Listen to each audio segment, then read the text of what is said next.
Thank you, Mr. Speaker.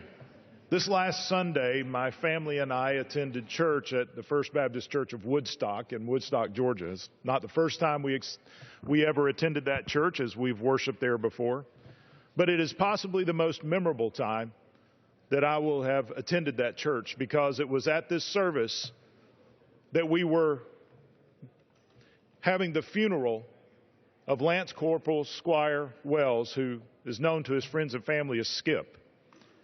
Skip was the youngest of those that were killed in the terrorist attack in Chattanooga. As we were driving to the church, Mr. Speaker, as we were still miles away from the church, along the sides of the road, we began to see American citizens of the 11th Congressional District lining the road, holding American flags and Marine Corps flags.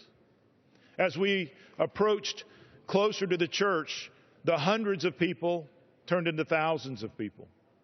As we arrived at the church, nearly 500 members of the Patriot Guard Riders, Marine Corps League, the VFW, and the American Legion were standing lining the sidewalks to this church bearing American flags to say goodbye and to say thank you to a patriot. Mr. Speaker, I rise today to also say thank you to Skip Wells, Lance Corporal Wells. Although, to my knowledge, we never met in person.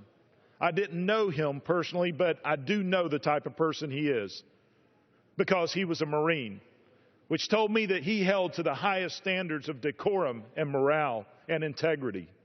He was a Christian who served faithfully in the First Baptist Church of Woodstock, which tells me he had a heart of charity and love.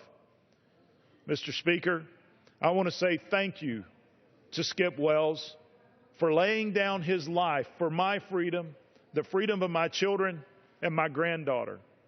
And I want to say thank you to Miss Kathy Wells, his mom, for raising such a fine person, as a single mom raising her only child who has given his life in defense of this nation. And I, at last, Mr. Speaker, want to thank the thousands of people from my district to come out and honor the life of this American patriot.